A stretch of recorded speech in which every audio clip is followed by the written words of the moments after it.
Trop d'êtres humains partout sur la Terre, des ressources limitées, une humanité qui étouffe sous sa propre prolifération. On est habitué à imaginer une population mondiale en croissance perpétuelle jusqu'à l'excès et l'épuisement de la planète. Et si c'était faux ? Le 14 juillet 2020, une étude publiée dans The Lancet tord le cou à cette vision des choses. Et ce n'est pas forcément une bonne nouvelle. Selon ces nouveaux chiffres, la population mondiale atteindrait son pic en 2064 avant d'entamer un lent déclin pour aboutir à 8,8 milliards d'êtres humains sur Terre à la fin du siècle. Avec de nettes différences entre les pays. La Chine ou l'Inde verraient par exemple une baisse drastique de leur population, alors que certains pays d'Afrique subsaharienne continueraient leur développement. Résultat, les 10 pays les plus peuplés du monde ne seraient plus les mêmes à l'horizon 2100. Si les calculs de l'Institut diffèrent des projections réalisées par l'ONU depuis des années, c'est majoritairement en raison du taux de fécondité. Cet indice passerait en effet en dessous du seuil de renouvellement de la population d'ici la fin du siècle dans 183 pays. En clair, à moins d'une hausse de l'immigration, la population de ces régions baissera. Pourquoi une telle chute ? Pour deux raisons centrales. L'éducation des femmes, qui les pousse à entrer dans la vie active et à repousser ou abandonner leurs projets familiaux, et surtout un accès généralisé à la contraception. Les auteurs de l'étude ont imaginé 5 scénarios en fonction de la rapidité d'accès aux méthodes contraceptives dans les pays qui en sont pratiquement dépourvus aujourd'hui. Dans le scénario le plus rapide, c'est-à-dire celui qui prend comme acquis les objectifs du Sustainable Development Goal des Nations Unies, visant un accès universel à la contraception d'ici 2030, la population mondiale pourrait même chuter à moins de 7 milliards en 2100, soit 5 milliards de moins que les projections habituelles de l'ONU.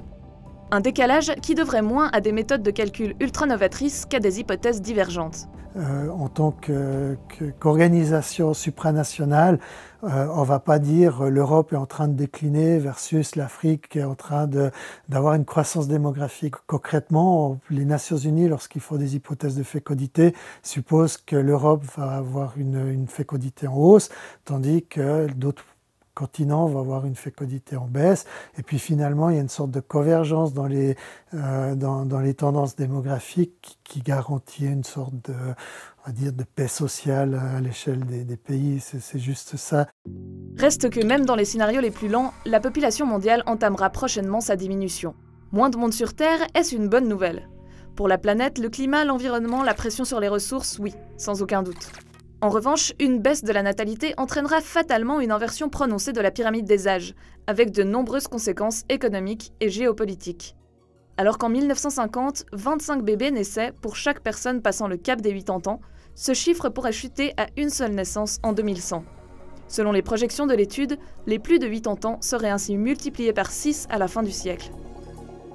Conséquence, une population active amoindrie et affaiblie économiquement par le financement des retraites dans les pays les plus riches, et une large masse de travail dans les pays actuellement en voie de développement, ce qui pourrait bien rebattre les cartes au niveau des grandes puissances mondiales. L'Italie et l'Espagne perdraient ainsi quelques rangs dans le classement, pendant que l'Australie et Israël pourraient profiter d'une hausse de l'immigration pour intégrer le top 20. De plus, certains pays africains comme le Nigeria pourraient drastiquement monter en puissance avec une population active beaucoup plus importante. Autre aspect influencé par l'âge, les forces armées.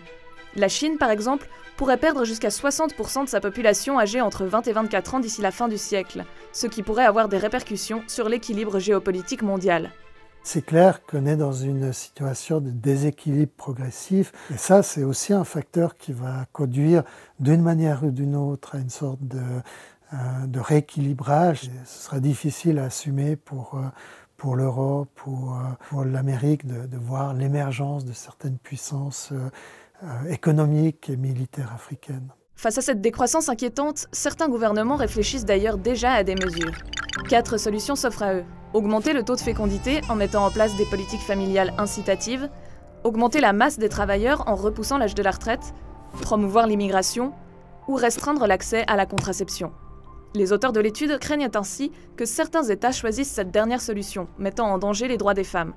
Une thèse qui n'est pas partagée par tout le monde. En l'occurrence, vous avez des pays où on a distribué des moyens de contraception et ça n'a absolument rien changé. Et puis vous avez des pays, au contraire, où l'utilisation de contraceptifs est relativement limitée et la fécondité diminue. Aujourd'hui, on est dans une situation, et ce sera encore plus le cas demain, où ce sont les individus qui déterminent leur comportement de fécondité et ce ne sont pas les politiques. Quant à l'immigration, présentée comme la seule solution rapide et efficace par les auteurs de l'étude du Lancet, elle est loin de faire l'unanimité. Le message terme politique, il n'est pas forcément très populaire. Par contre, la réalité démographique, elle est celle-ci. Vous avez des déséquilibres qui sont très importants et les flux migratoires sont une manière de répondre aux besoins des pays industrialisés en même temps qu'à ceux des pays en développement. Donc la réalité démographique, elle est un peu différente de la réalité politique. Finalement, se projeter en 2100 reste un exercice assez périlleux et peu fiable. Les conséquences du réchauffement climatique n'ont d'ailleurs pas été prises en considération par les auteurs du Lancet, car jugées trop imprévisibles. Ceux-ci concluent leur étude en insistant sur le fait que rien n'est gravé dans le marbre. L'évolution de la population n'est pas un facteur exogène que les pays doivent prendre en compte, mais un résultat sur lequel ils ont une prise dans leurs décisions actuelles. Quant à l'idée selon laquelle moins on fait d'enfants, mieux ce sera pour la planète, laissons Philippe Vanner répondre. On prend le cas de la Suisse, par exemple.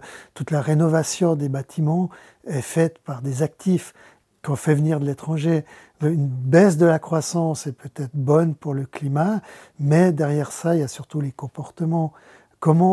Quelle est la taille de la population idéale pour avoir des comportements vis-à-vis de la consommation énergétique qui soient la plus correcte possible. Et je ne suis pas sûr que des populations qui seraient fortement en décroissance soient les moins polluantes.